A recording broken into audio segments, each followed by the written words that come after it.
It's often said a true friend is someone who sees the pain in your eyes while everyone else sees a smile. Uh, what do your brother and other close friends notice about you that the internet doesn't see? If I have pain in my eyes, I have pain in my eyes. I don't smile through pain. You've seen the images of me coming out of jail, very, stoic face, etc. Yeah. But what do my friends notice about me that the world doesn't notice? I don't know. I guess that would be more of a question for them. It'd be more of a question for them because I don't want to say anything that sounds like I'm trying to Well, I guess kiss my own ass. maybe what do you notice about Andrew that the world doesn't notice? What a wonderful person he is. Like when he's with my daughter, what a great uncle he is. What a great dad he is. People assume that, because they've read the BBC, who are, run by child molesters and have a history for making up news. They assume that he's just some horrible person who's rude to everybody. I guess I can encapsulate this in the first few seconds of when I ask anyone in this room or anyone who ever does podcasting, what was your first impression with Andrew? I would say he was smiley, gentlemanly, shook his hand. Like, he's not going to walk in and say, what the fuck you want, brokey? Like, this is there's a very different way of communicating on the internet and in real life. And I think that people totally underestimate how polite he is, how generous he is, how kind he is, and what a wonderful person he is, And I feel like that's a side of me that's, I don't want to kiss my own ass, but that's a side of me that isn't shown online as much. It's showtime, it's emergency meeting. That's really me. This isn't a fake personality. It's a side of me. It's me angry at world events discussing world policy, which is very different from me taking my daughter to the zoo. You'll never see that on the internet. What's your favorite childhood memory, or what's a childhood memory that makes you smile when you think about it? A childhood memory that makes me smile. That's a very difficult question. I don't think I've ever been asked that. I was smiling my whole childhood. It wasn't hard. My mother, as broke as she was, still gave us 3 square meals a day. I liked most things about my childhood. I liked going to karate lessons. I liked, boxing with my brother. I liked most things about my life. I think that the only thing I ever had in my childhood that ever detracted from my happiness was a feeling of jealousy for some of the other kids sometimes. Everyone had stuff I didn't. Whether it be even nice clothes. All my clothes were Andrew's old clothes. So besides that, Andrew has this saying, and I don't know if he covered it when he was speaking to you, but he says people miscategorize happiness.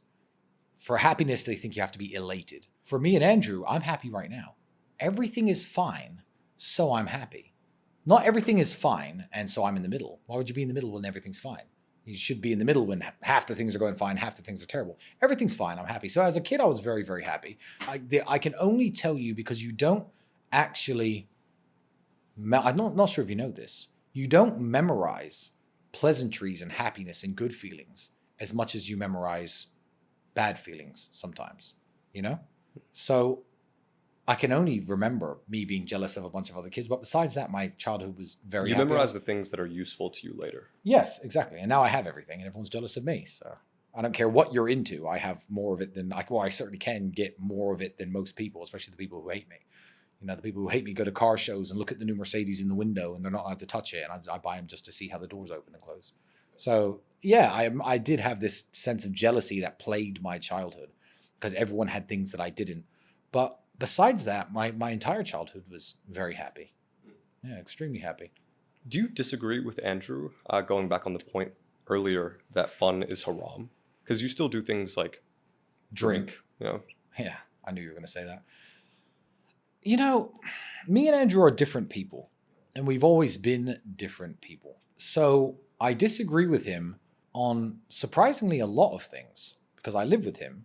And we have disagreements on certain topics all the time. It's never a hostile disagreement. It's never what you could call an argument. But he thinks things that I don't think. I will always enjoy sitting around with my friends, talking about whatever topics we like, politics, world issues, drinking a glass of whiskey. I will always enjoy that. I'm certainly over, because there was a time, and we all know this, I'm not betraying Andrew's trust because you've all seen my vlog, which has been going on for 10 years on and off. There was times when Andrew loved going to nightclubs, and Andrew loved, partying and hanging around with new women and all this stuff. But again, we're talking about the younger man, older man dynamic. Now, he would tell his younger self, stay out the clubs and do this instead. I'm sure he would, but at the time he was having a great time. And remember, Andrew's a year and a half older than me. So I find that he gets bored of things about a year and a half before I do. I'm not ever going to quit drinking, but about a year before I got bored of nightclubs, he goes, Tristan, these nightclubs, I'm bored of this shit now. And I'm like, yeah, but what else is there to do on Friday and Saturday? Let's just go out. And for another 6-7 months, we went out. And as I approached the age he was when he first said it, I was like, fucking nightclubs suck. Yeah. So, no, I don't agree with him that fun is haram. But what is fun? I mean, if you knew Andrew like I did, I could have challenged him more on the question. Is getting in a $1.8 million Ferrari and driving around mountain roads fun? Yes. Does Andrew do it? Yes. Will he ever quit? No. Does he think that's haram? No. So he does have fun. But if you know him well enough, when he means the things traditional people do for fun, they are haram, and they're getting more haram. This is the problem. A nightclub 15 years ago was a much more sanitary environment than it is today. Intellectually, emotionally, spiritually, in every way. Everyone went out to try and have a good time. It was before the internet. Now it's this clout chase of who has the most money, who can I get a selfie with. Half the girls in most of the expensive nightclubs in the world, whether it be Miami, New York, LA, Dubai, are all prostitutes out there looking for business. It's become much more haram than it used to be. So he's right in some ways, but he does like to have fun. There's an old saying, a man has two lives. One starts the day he's born, the other the day his father dies. On October 17th, 2015, your father, Emery, suffered a heart attack during a chess tournament and died at age 56. How did you handle the news, and what impact did this event have on you? I will say that saying, you actually kind of got it wrong.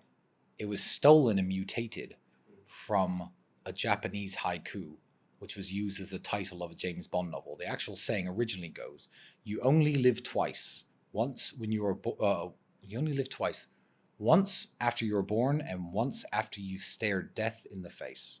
And that's the action. And your father dying is very much a way to stare death in the face. But that's the original quotation. But how do you change? Again, my answer is going to be very similar to the answer I gave earlier on how you deal with heartbreak. Again, it's not a pleasant experience, but it's a marker in your life, a downturn that you feel for a very long time. That doesn't make any sense until you've lived out the time scale long enough to look at it for what it is from above.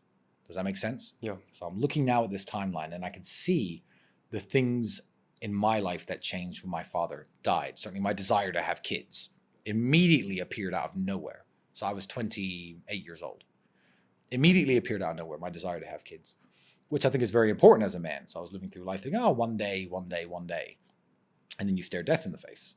You're like, ooh, this is going to happen to me one day. What the fuck am I walking around this earth childless? What if I get hit by a bus? Well, I'm going to leave my genetic legacy to just die with me. So everyone grows and changes in different ways from every negative experience, including that one, which will eventually happen to you and you and you and you. It's all going to happen to all of you if nature has its way and you don't die first, which I pray doesn't happen. It's a self-reflective event that you have to look at a few years after to understand, I think, how it really changed you. But I also can't give you the answer because I think it changes people in different ways. And again, a lot of people, it will spiral them down this toilet of self-destruction. But that was never the way that my father raised me to be. So I'm, God knows how many times richer I am now than when I was that age. I don't want to even hint to my net worth because certain government agencies are trying to steal everything I have. So, but yeah, in terms of my wealth of knowledge, my empathy, again, having children was something that changed. Yeah, it's affected me in ways that I can only now see as positive, even though the event was extremely negative. But if you're an idiot and then your dad dies and you're like, oh, I can't handle this. Well, what the fuck did you think he was going to do? Live forever? And you become a drug addict? That's your problem. So I think the answer varies from person to person. But it does take my advice to the young guys out there who maybe just lost a parent, which is happening to probably hundreds of thousands of people who will listen to this podcast over the next few years. Just, keep trying to win and wait a while, and then you'll see. And if you look back and you think it's changed you for the negative, then that should be another wake-up call to do something better. Was that the hardest thing you think you and Andrew have experienced? Yeah. What could be harder? Jail? Come on. Yeah. So you interviewed Billy Red Horse a few years back, Yeah. and you discovered, I think this information is correct. You can correct me if I'm wrong. So your father was buried at the same grave site that was near the same church Billy went to regularly? Was Yes, that he has been to the church my father's buried at, which is spectacular because the number of graves in that church must number less than 100, 150. It's a tiny little church in the middle of nowhere. But yeah, he'd actually been there, Mr. Red Horse. And that was a very cool thing to, that was a very cool thing, a cool connection to have made. But yeah, we went to church just down the road from there. You asked So- him about coincidences.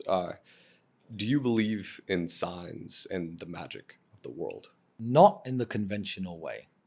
I think that the world is magic in lots of ways. So when I see things like that, I don't think, what outside magical force made this happen? I just think, isn't life magical? You know? And you have to distinguish those two various things, because I'm not the kind of person who sees a certain type of bird fly over a certain type of building and thinks, oh, well, no, bad luck's coming. You know, bad things happen, good things happen. Some of them are astronomically, the odds of them happening and the coincidence you see in them is wild. But I just think that the world's a very magical place, and we're here for a long time. We're here for 70 plus years, hopefully. And these kind of things, do hit you occasionally, and you're like, wow, isn't that insane? And I just think the world's a magical place, and the world's very special, and we're all very lucky to be here. Something he claimed that he was able, maybe not able to move energy, but he'd experienced people moving energy within him.